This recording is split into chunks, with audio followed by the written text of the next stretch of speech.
Billy House has put me in the spotlight this morning. So I got When was that taken? That was yesterday. So got to trout fish with Bill and his son. That's a very large trout. That's a big mouth. And the fish is big too. Looks like certainty will not be speaking. We're awesome off the list. It was a good day. We had a good day, didn't we? Yep, it was very nice up there. All right, so case in point, we're back from Memorial Day. Things are just different. Does it feel different? Just the pace of things? Well, I know that, but I'm just saying, just the pace. It seems like people are slower to respond, possibly because they're distracted with other things. Traffic is less. That's a great thing. You have to, at any time of the year, you have to make a commitment with yourself now to realize what you're up against. I mean, these are the best months of the year right now, so that's the good news. But the heat, the pool, after hours, staying light till 9, it will distract you. And you have to realize that ahead of time and do things on purpose that keep you going, to do the business you need to do, to keep getting up early and to keep working till you need to, because you see just a lot of people fall off. They don't even know what happened. And these are really, really good months right now. So just be aware of that. I mean, it just feels different. I mean, traffic night and day this morning to me. I mean, just almost no one on the road when I came in. So be aware of that. Case in point, look at this. This guy wears a suit every time. Look at him. He got his cruise wear out. Same thing with Sean. Look at him. He Come on, August. Yeah. We're actually going to do this. I'm going to give you a heads up because we do have some sharp dressed men here. We're going to have a day in June, a sales meeting where we will vote on the sharpest dressed man for at least over $100 prize. So I know, I know what he's going to do. You know what Bjorn's going to do. And there will also be one for women too. You should do one for women. That's right. One for women too. You cannot discriminate. I did not say I wasn't doing women. No, it just didn't come out of your mouth. That didn't come out right either. So, we will have a day of both. Ooh, let's start. Who the heck is this guy in the back? I don't know. It was in younger days. There is Like Jake who? young Jake Duffy. Coach. All right. Coach Duffy. Coach Duffy. Coach Duffy, and his, our sons were 3 years old. Yeah, there you go. So, yeah, there's Mike Man. Garrett, who's now 27, and there's his Chaz, who I assume is 27. Yeah. So that was, he really did this. And they ran up and down the field. We're champs I think out there too. Exactly. I thought Stacy had given me that to show the picture of Jake. Obviously, she wanted to show her son. There we go. Okay, you got that in, Stacy. So, market. How's it feel? Good. Virginia's not answering. No, it doesn't feel good. Who else? Status. Contracts are sure good. Closings are sure good. Rates, right, lowest. Yeah. Very low. Stock market good. So again, don't get distracted. June, July, huge months. We got a lot of reload. A lot of people moving between school years. So take advantage of this. Big time. Let's do agent profit share for May. So good numbers, big numbers. Remember, we are a profit sharing company. We give back 48% of our profits to agents every month. Anyone can participate in this. If you want to find out how to do it bigger, come see me. and I will talk for you 30 minutes about it. It's a important part of wealth building. There we go. So, this is received in May for the month of April. $1 to 100. Megan Cumming, MJ Thomas, Debbie Crawford, Osei Anam, Marianne Payne, Joe Cannon, Maya Sly, Rob Carino, Felicia Adams, Rocky Kaufman, Can't Dave buy any shoes Evans, with that. Eddie Levin, Deion Stokes Hicks, Nancy Aronic, John King. Congratulations. 100 to 200. Trish Alexander, Renee Grace, Catherine Chuccini, Star Everhart, Dave Thomas. 200 to 500. Paige Kaufman, Marco Rossi, Beth Hazy, Quinn Moore, Kelly Coker Gibbons, Bernie Smith, Tosh McGraze, Virginia Moran, Dan Bangs, Michelle Morales, John Cassane, Joel Perkins, Hank Williams, and Doug Alexander. Congrats. Getting pretty good. 500 to 1,000. John Damiano, Mike Culver, Ming Joe, Clax Underwood, Amisha Mason, Rebecca Constantine, Terry Vaduna, Jessica Schulte, Diane Bowers, Lita Jordan, Becky Wynn Evans, Apria Brown, and Rashard Arnold.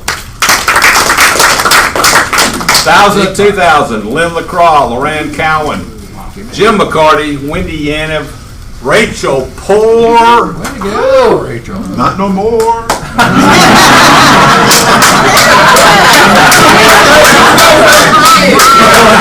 Going to the store. Michael Martino. 2,000 to 5,000. RJ McCarty, Gene Bramlett, Cynthia Pierce, Arden Feynman, and Billy Hobbs. Come see me. Come see me if you want to find out how to make this a reality in your life. So, we have a little slideshow. We have a fair number of either high school or college graduates. So, Stacy, I'm going to let you read those. Okay. I get 'em. Nathan Posner, that's Jeannie Posner's son. Patrick Molnar, Larry Molnar's son. Nick Wellman, Liz Wellman's son. Grant Osman, Faith Brown Osman's son. Kyle Petrina, Bob Petrina's son. Gosh, we just got nothing but boys. Zach Gaines, Tara and Gary Gaines. Daniel Park, Taylor Wins. Not son. Boyfriend. Haslin Graves, Toshma Graves' beautiful daughter. Liam Wynn, Taylor Wynn's, I'm thinking, brother. Okay, thanks. And Caden Jaffe, Carolyn Jaffe's daughter, who's, I know these two are going off to college next year. Good. Woo! Yeah. Bet they all are. Congratulations.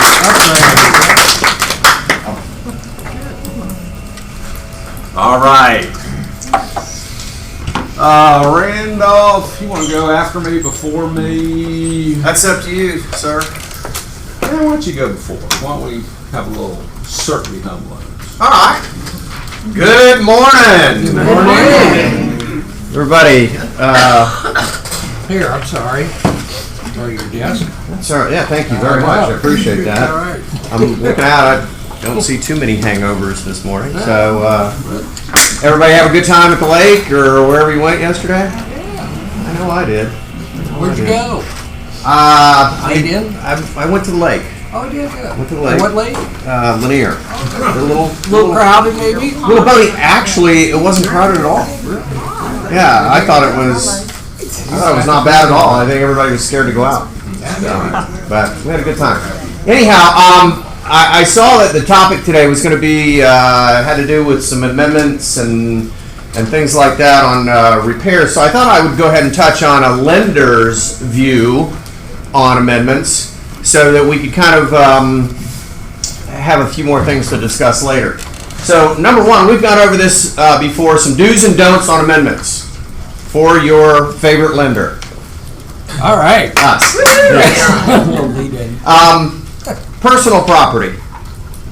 Let's talk about television sets, golf carts, pool tables, lawn equipment, riding lawnmower, things like that.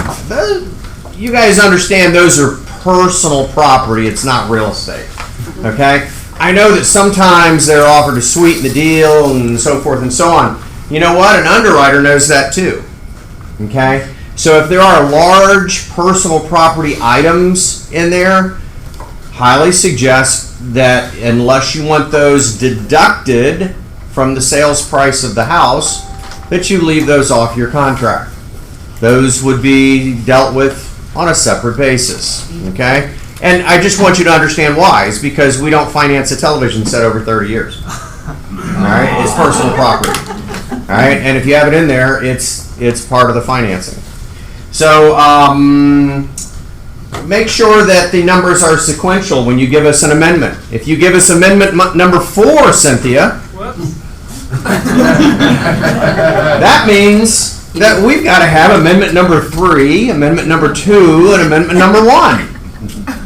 So you guys keep track of those. Make sure when you're handing out amendments, when you send us those amendments, make sure they're sequentially numbered. And also, make sure we get them in a timely fashion. We have gotten amendments day of closing, like, whoops, I forgot to give this to you. It was a reduction in the purchase price and, stuff like that. And all of a sudden now it's got to go back through underwriting and a whole bunch of mess. So please try to get us those amendments on time. Make sure they're sequentially numbered. Questions? No, that's easy. All right. Well, it's easy to put, like on dot loop, just include you on the dot Yeah, loop. there we go. on the question. Anyhow we can get them. I don't care, by dot loop, by email, by carrier pigeon. Just make sure I get them. I don't care. I don't care. So, structural and safety items. This is the one we'll probably go over a little bit later today. But when you guys are doing amendments, is that all right if I go ahead and get into this? Yeah. Okay. When you guys are doing amendments for repairs, okay, there's a lot of misunderstanding as to what should be, what shouldn't be, what my lender wants to see, what my lender doesn't want to see, so forth and so on. If you're doing an amendment, Jake's doing an amendment, and it says, seller shall repair the gaping hole in the roof and correct the electrical issue and whatever else is on there, and he writes it up, and the seller signs it and the buyer sign it. Is that something the lender wants to see? You'd like to see. There's the misunderstanding. Yeah, we'll take a look at that. We'll look at that. You know why? Because everything's being fixed. Okay? Everything's being fixed. Now, we're going to send out the appraiser to do the final inspection at the end. But as long as the items that he's detailing are being corrected by the seller, then that's fine. Okay?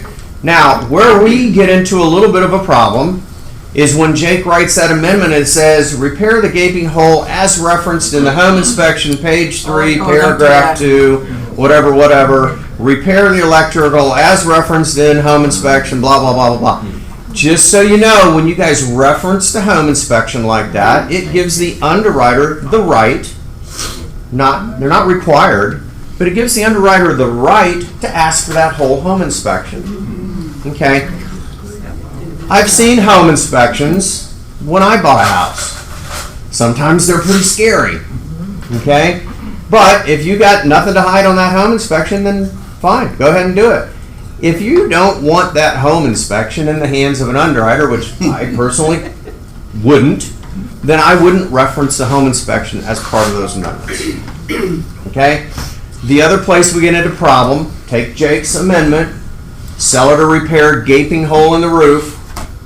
He sends it to the seller says, now I'm just going to give you $1,000. And he just crosses through that, signs it, everybody initials it, and now I've got an amendment. That's a different amendment, a different form.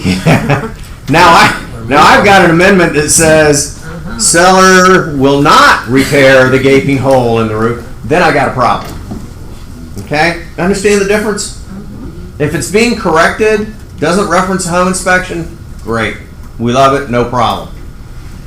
Otherwise, could be some issues. The last thing I have on my list is keep in mind that there are restrictions on how much the seller can pay. seller concessions. And if your buyer's putting 5% down on a conventional loan, the seller can only pay how much? Anybody? Oh, wait. I heard 3. 3 is correct. 3% towards the purchase price. They can pay 3. How about investor property? Don't look at your watch. I'm almost done. Investor property. How about investor property? How much can the seller pay on investment property? 2. And that is absolutely correct. All right. Rates are staying low, guys. Over the weekend, had several contracts that hit and went binding. We're actually quoting on a 30-year fix right now. If they're paying 1/2 to 3/4 of a point, they can get 3.99. Oh, wow. Okay, that's with a little bit of a point. That's not at a par rate, but not much of a point. Not even a full point. All right. Thank you. Have a great week. Troy, let's get you up here. So, U.S. Health has brought our breakfast this morning. He got the memo. Always you're a winner when you bring Chick-fil-A. So That's the rumor going around. there we go. Very healthy too. Good morning. Sorry for all those of you who were coming in hoping to see Joe. He's in Dallas, actually. There's a company meeting going on up there. My name is Troy. I work with Joe with U.S. Health Advisors. The main goal for us, for myself, is providing an alternative solution to healthcare options for individuals, families, small business owners. It's specializing in plans that you're not going to find in the marketplace. They have no annual deductible, no co-pays for doctor visits, and they're still going to be more affordable than your high deductible stuff that you're going to find online. Troy, we've had up the volume. Up the volume, sorry. The backbench Yeah. needs hearing. Sorry. You snorted. To find, for those of you that don't know how far we got into this, and I apologize for me stumbling over my words, it's providing affordable healthcare solutions to individuals, families, small business owners, self-employed. If you qualify for them with your health, they're going to be much more affordable than anything that you're going to find online. They have no annual deductible, no co-pays for doctor's visits, and because you are qualifying with health, that's why it's so much more affordable. Probably haven't seen it, heard about it because it's not advertised, which is another way they save money to allow anybody that can't qualify for it a lower monthly premium. You said you qualify with your health. Correct. So what's an example of if you already have X condition or whatever, forget it? Well, it's the major stuff, like, heart attack, stroke, cancer. I mean, cancer has a time limit. So if you had it 11 years ago and everything's free and clear, there's a good chance that the cancer's not going to matter. Unfortunately, if you have anything to do with your heart, Okay. you're out. But you don't have to be a clean bill of health. I think you could be taken, I said I wanted you to clarify. yeah. You don't have to be on, no medication or have, nothing in your past. You don't have to be spick and span. Because very few of us are. Particularly the ladies, most of them are on some sort of thyroid medication, which is not, typically an issue. And I totally lost my train of thought. And then it doesn't matter, you don't just talk to people during like open enrollment. No, this is a policy you can sign up for any time of the year. So if you're currently on something and you feel like you're paying too much, or you don't feel like you're getting the coverage that you want, give me a call, we can find out. I'd be happy to either come meet with you face to face. I mean, I work at the office in Marietta.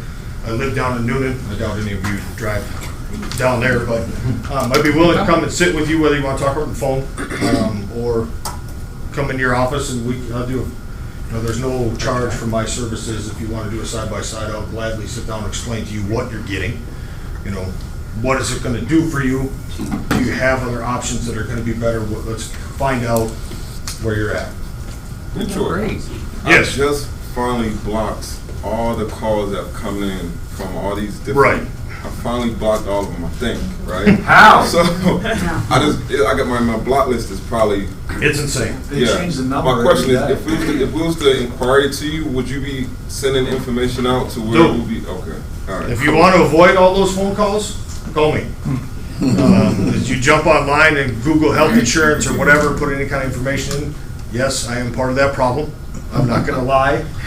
But I can be part of the solution as I can shop all the plans that you do have available to you here in Georgia, on and off the marketplace, and explain what they are, what they're gonna do for you, you know, and and at the end of the day, as an advisor, that's my job. You know, obviously, getting you into a private policy, I feel better because it's better coverage, and it helps me in the long run, but if that's not the case, we're gonna find something that's gonna work for you. Great. Awesome. All right. Thank you. Thanks, George. You did great, you did great. All right, so let's talk more inspection amendment and strategies with it. I think this is a highly overlooked part of the deal. Remember, we've done the timeline for a while. Here is where you get a client, here's closing, there's a lot of hurdles in between. This is a big part that I think a lot of people probably lose their deal at this stage. So, what's your strategy? You've inspected, well, first of all, let's back even to that. So, what's your strategy with inspection? What are you thinking out there? What are you thinking, RJ? What the heck are you thinking about? So I'm thinking I'm gonna be the calmest person there, no matter what happens. That's an important point, actually. So So, do you attend all your inspections? I do the last part. Okay, So so does worst the case, you're there last part. Worst No. case. Normally, the inspectors I work with like to start where they're not, having to talk to the buyer, so we show up an hour and a half later. The inspector starts, we come an hour and a half in, so does the buyer. We check in with the inspector, half of the time it's on the roof or whatever. So then we start decorating the house and talking about what we like about it, and then we sit down with the inspector and look at the report. All right, so let's back up even a step. How do you prep your buyer before you even get to inspection? I tell them that, that we hire or suggest very thorough inspectors, and it's gonna be a 100-page report, it's usually at least 70 pages. But I just say it's gonna be a long report, and this is the day to find everything wrong with the house. And some of it is gonna be things to know about or budget for the future, it's not to get everything perfect. And I just am very, there's not a problem we can't solve, but that the inspector will tell us if this is a house we should actually terminate. And I've had that happen like twice in my whole career. But you know what I'm saying? In other words, they're there to tell us if there's something horribly wrong. Otherwise, everything else can be negotiated. Okay, Kevin, any different prep? I was gonna comment on the reverse side, Meeting? how you prepared the seller. Okay. So you call the seller you've talked to before you even inspect? Oh, your seller? Yeah, Okay, you can do that. so Mr. Seller, it's human nature, as soon as you go under contract, you get a pad and pencil, write down your purchase price, your closing costs, subtract out the commissions, and look at what you owe on the home and figure out you're gonna get a check for X amount. The one thing people forget to do is to put the inspection down. Go ahead and put 1% of the sales price of the house. If you spend less than that, it's like free money in your pocket. If you end up spending more than that, it's not gonna hurt as bad because you've already budgeted for it. Good idea, so they're already expecting that. Love it. So again, with my buyer, I'm trying to already solve problems before they come up, okay? So we know now, I don't know why, when I sold, the whole inspection was maximum 10 pages. Now they are 70 pages, right? Anyone that gets 70 pages, what's your initial thought? Exactly. Okay, so I'm going to say, and the words are important, so I'm going to say, I just want to tell you, you're going to get a 70-page report. It's not anything right or wrong, it's going to be 70 pages, okay? So they're already prepped for that. They're not thinking wrong, correct? That's what it's going to be. I would have that conversation. So, who goes to every inspection? Almost. Okay, and I would I don't know why. That's part of the deal that people just think because it's a big block of time, 3 or 4 hours, like I'm not going to go. Or worst case, I mean, I understand sometimes there's just things conflicting, but being there at the end of the second half is very important. But I think that's the key to getting the deal done, okay? One, we're service people, right? These people have hired us and paying us a sizable commission. This is part of what we do.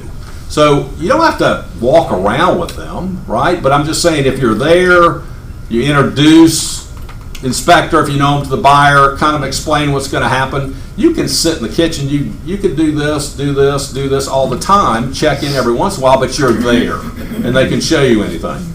I mean, I think it's imperative, you have to be there because you're going to be tasked as a buyer's agent in writing an amendment. You not only need to be there, I think you need to understand whatever deficiencies are there. Exactly. And I think you need to be proactive, whether it's your listing or a buyer, to understand those.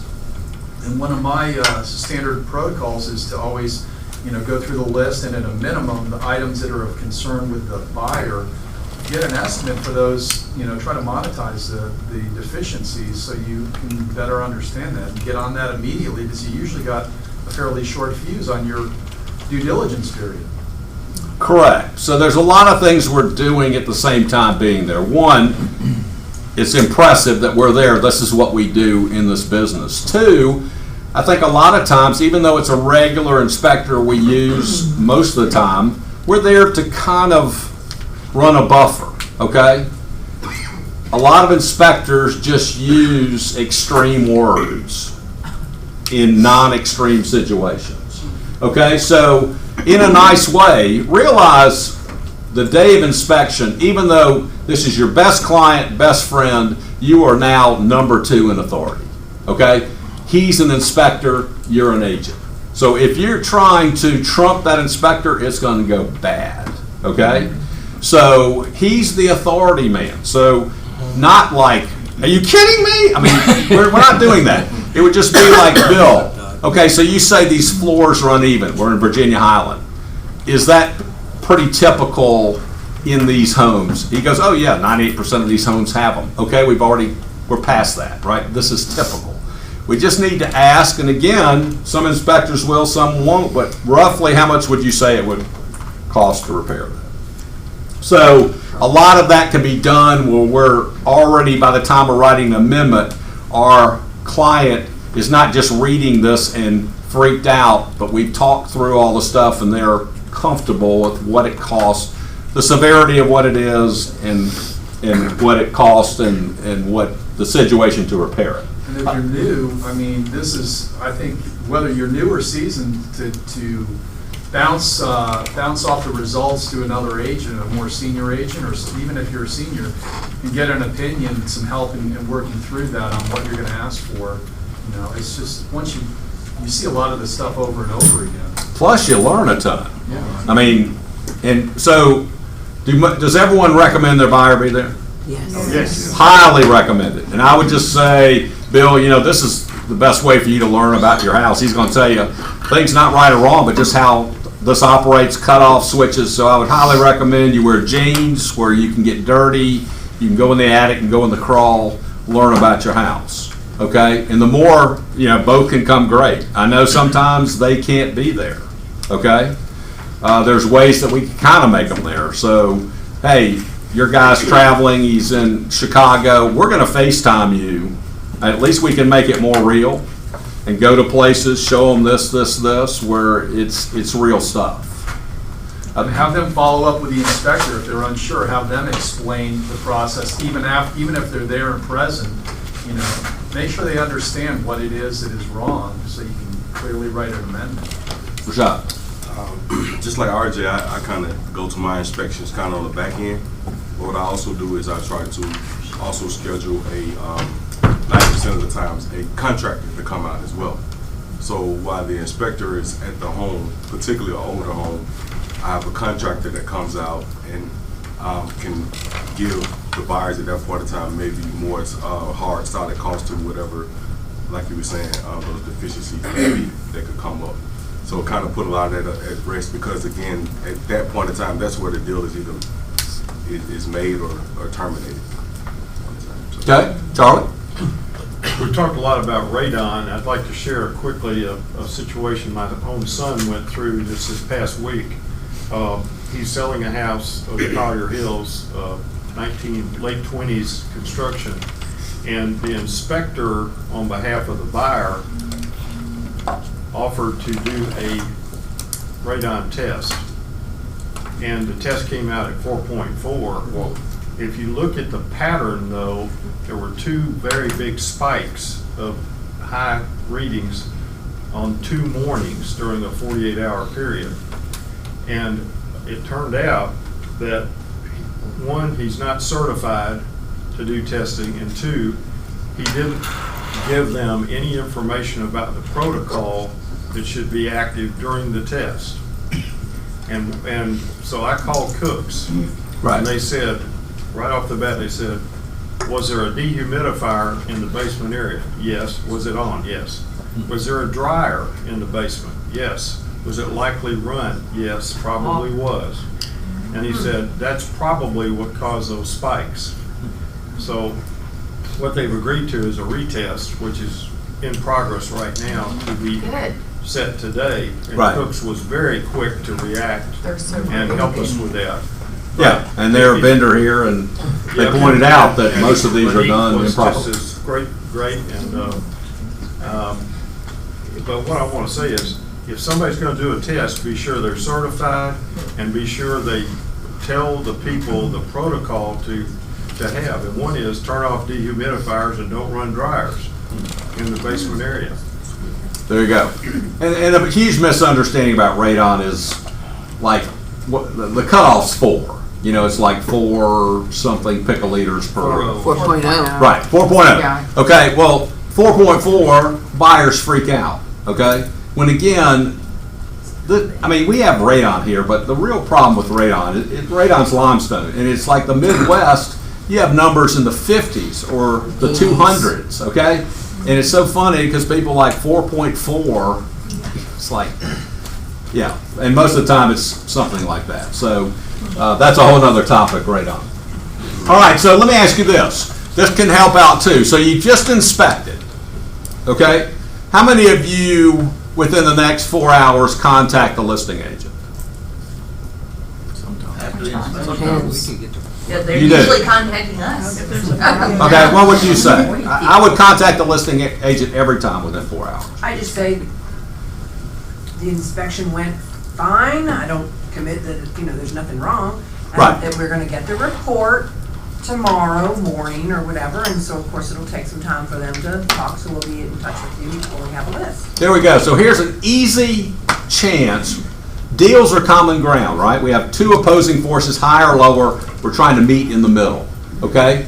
And we're representing our client to get higher or lower, but we can make that happen easier when we are pleasant and when we are communicating and when we do things that the other side appreciates that cost us nothing. Okay? Set expectations. So that's what I'm saying. So just the call, and either way, I would just call RJ. I just want to let you know inspection went very well. There's a few little things, but went very well.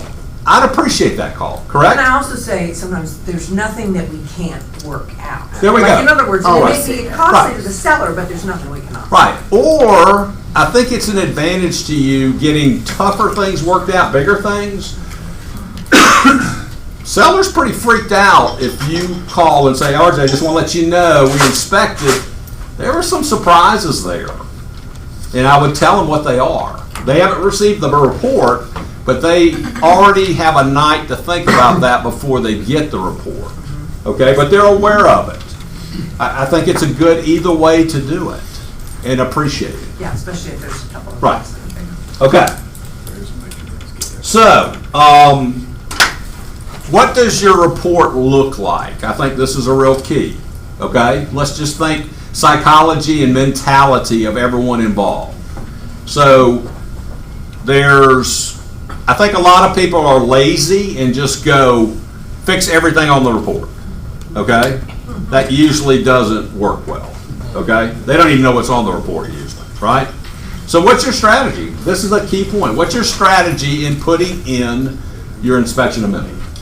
I try to keep my number of items just 6 or fewer. Just single digits, you know, to not overwhelm the seller.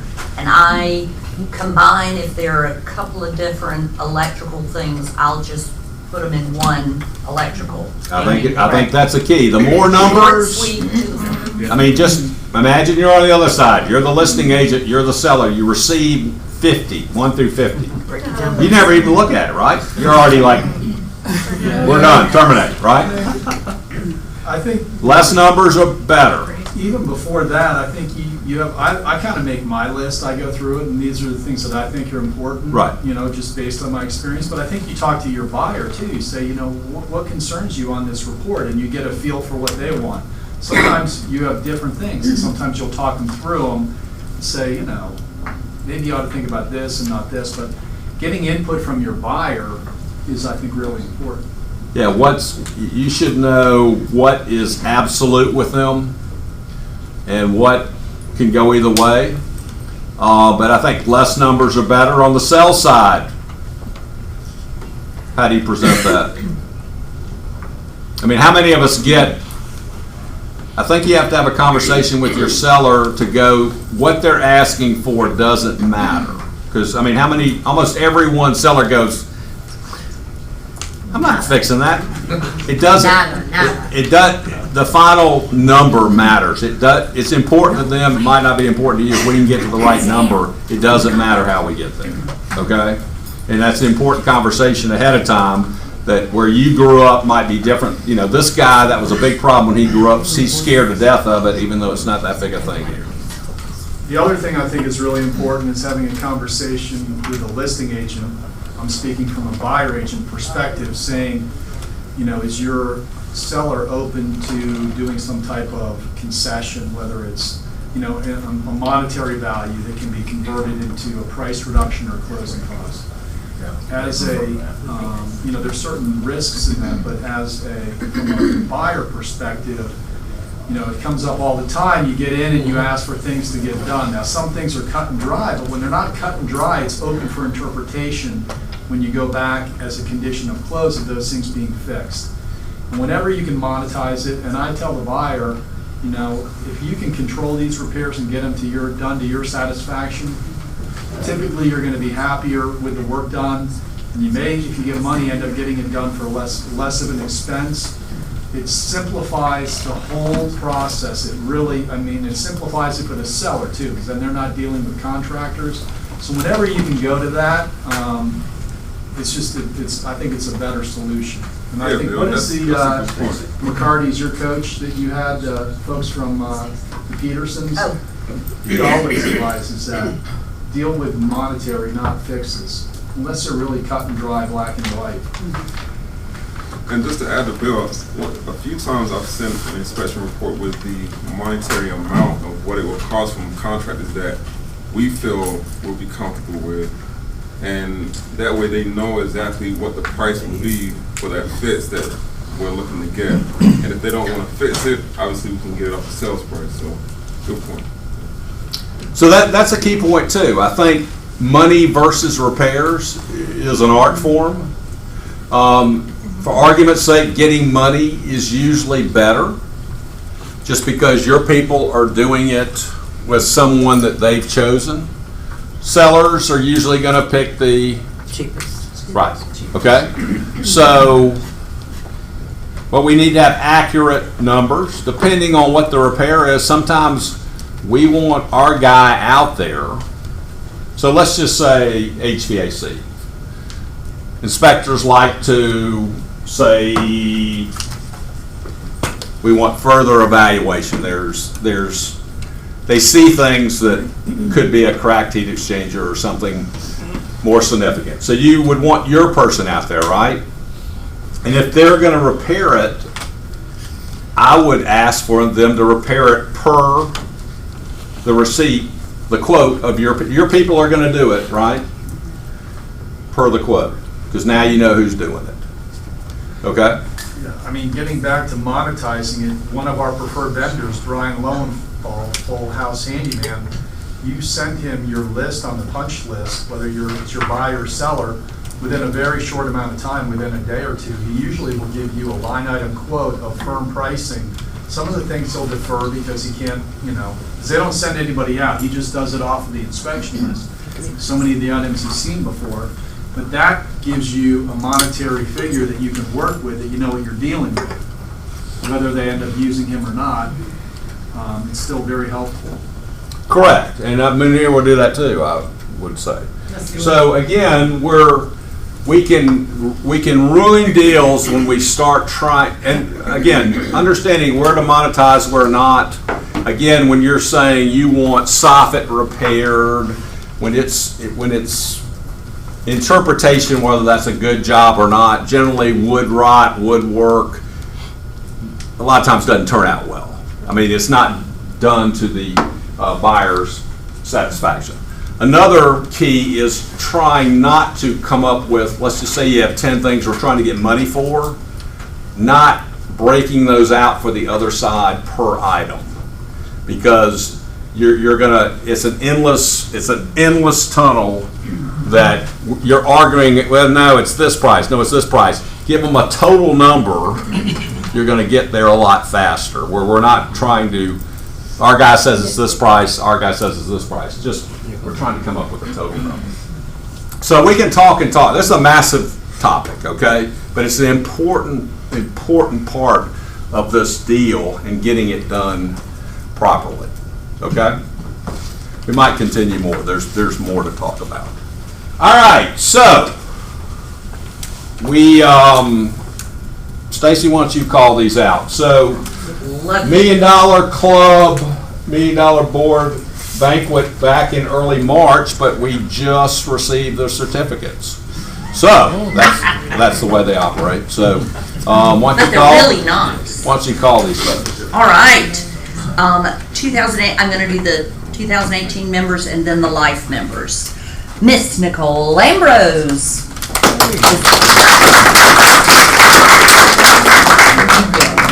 Jay Christian. Aaron Cotterill.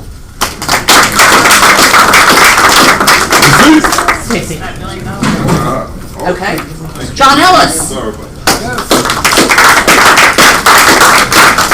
Renee Grace. Megan Cumming in the back. All here. Perfect timing. Ed Martino. Denise McEnany. Rachel, not poor anymore.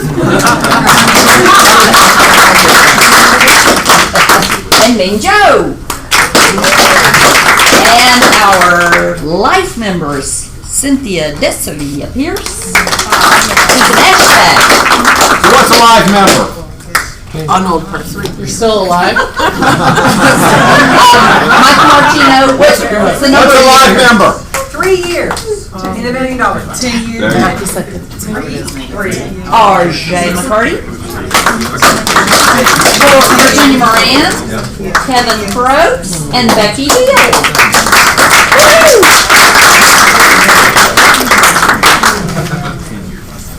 What's 10 years? Phoenix. There we go. All right. Kevin is Mr. Phoenix. Someone got a Phoenix. That's right. I got that already.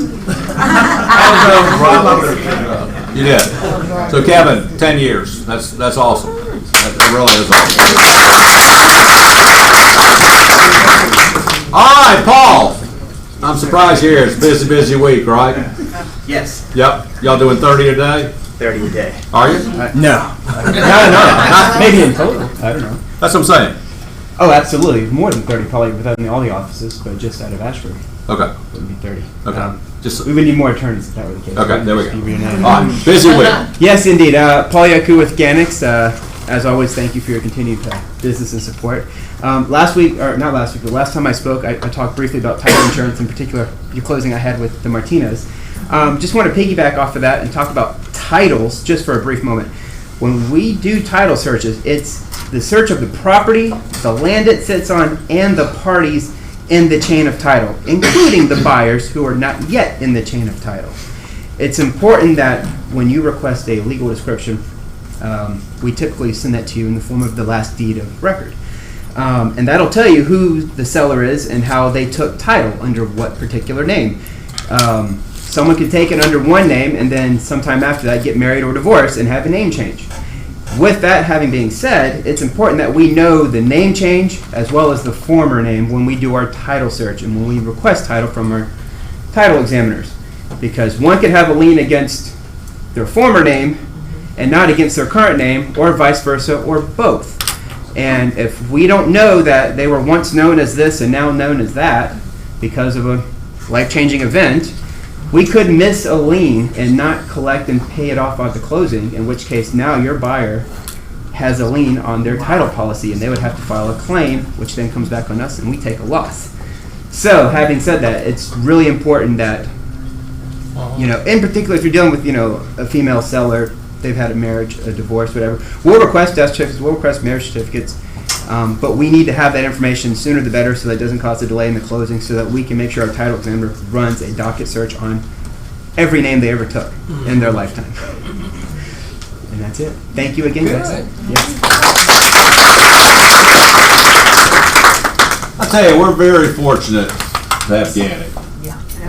Does anybody know anything about Dickinson? I was going to ask if you had any.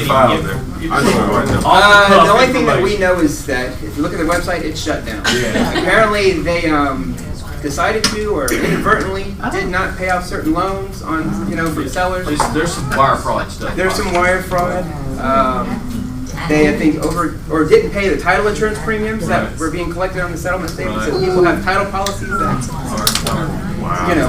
So I think right now title company's taking over that operation. That's right. There's some illegal stuff. I've heard there might be a second firm out there. I just don't know if they're true or not. All right, well, back to Gannick. So, John, you didn't need to bring that up. There we go. I'm telling you, these guys are here to protect us, and they're fantastic at it. Both you, your client. I've known Renee a long time. She's been attorney with me for probably 15 years. Incredible skills, game day skills, and behind the scenes skills. I mean, Paul, I knew, but I've really never had too many closings with him before. I told you about the tough, the really tough one I had to take over in this office. It was one of the 5 toughest in my career. I mean, separate rooms, it was that sort of situation. So I got to see Paul in action, and I mean, we basically were on the same team for 3. I mean, it was, and he's amazing. I mean, he knows his stuff. The amendments we wrote, getting stuff done, and then of course Debbie behind the scenes. So use these guys. Anyone can do the easy deal.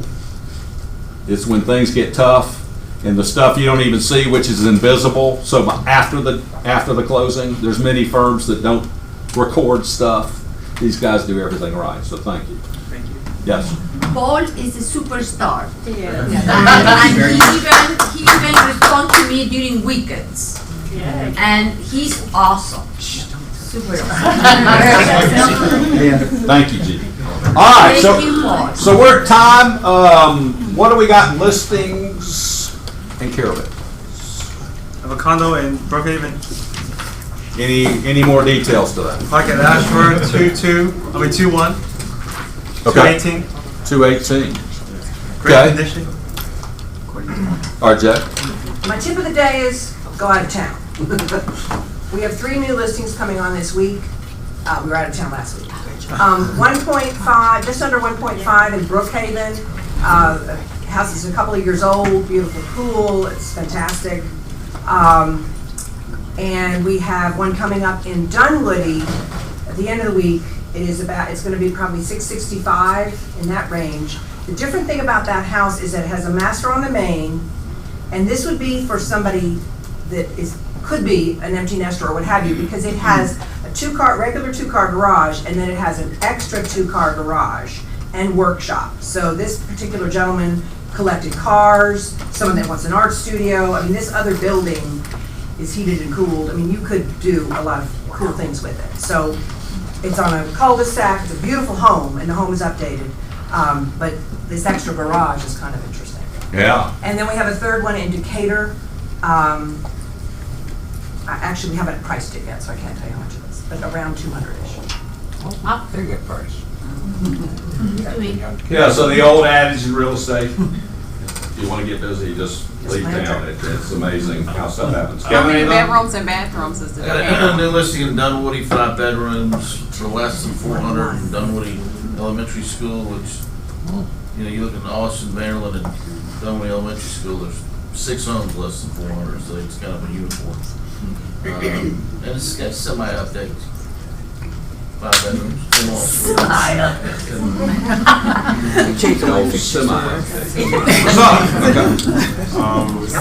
have a few listings coming. I have a listing hitting the market this week in East Point, Conley Hills, 4 blocks from downtown East Point. It's a 3-bedroom, 2-bath, on the full basement with 2 bedrooms, a kitchen and a bathroom, 1-car carport, nice lot. And it will be hitting the market at $285 on Thursday. I have another townhouse coming in downtown historic Norcross in Middle Trace community. If you guys are familiar with that, it's a, I believe it's a 3.5 with a bonus room, 1-car garage. That'll be hitting the market in about 3 weeks for around $260. I have another listing coming, Midway Woods, Decatur, 4 bedrooms, 4 full bath, pretty much new construction. About 2,700 square feet will be $625 on that one, and that's hitting the market next week as well. I have another one coming in Princeton Lakes in the estates at Princeton Lakes. 5 bedroom, 4 bath, 3-car garage with a movie theater, 4,800 square feet will be $398 on that one. Nice. Nicole. I have a 5-bedroom, 3-bath in Snellville for $290. I have a 3-bedroom, 2-bath in East Point that's $195, and I have a 5-bedroom, 4-bath that's going to hit the market tomorrow in McDonough. That's about 3,600 square feet. That will be $398. You go, girl. There you go. Very nice. Who else? Yeah. We have an incredible listing coming up in Cumming. A 5-bedroom, 3-bath. There is a full bedroom and full bath on the main. Hardwoods on the main. Incredible level fenced backyard. Absolutely shows gorgeous, clean, impeccably maintained. Nice. $325. Who else? Something. Gorgeous listing going live tomorrow in River Bluffville. Please sell it. You know the house. It is incredibly beautiful. It's going to be $569 or $575. Haven't decided yet, but it's move in. Everything's impeccable. Brick, party slate, finished basement, 4 bedrooms, 3.5 baths. So let me know if you want to see it. It is beautiful. Got it. No. All right, so who did a pop by for Memorial Day? Only Kevin. Mr. Popeye, what'd you take? Well, I only got to do 2 of them, but I did do Brewster's. Brewster's. First ice cream this summer's on me with a ice cream scoop. $5 gift card. Like that. So what's the next one coming up? It's a big one. July 4th. No, before then. Father's Day. Flag Day. I love Flag Day. I love Flag Day. You're probably right. Flag Day. People like when you brought them a flag. Yeah, I agree with that. But Father's Day, you got what? About 18 days? Yep. That's a good one. What are you going to give? And Okay, so, very good. Huge month closing. Next month, huge again. Business is out there. Here's the training. Anything you want to point out, Stacy? Well, I think the Wednesday one is a great opportunity.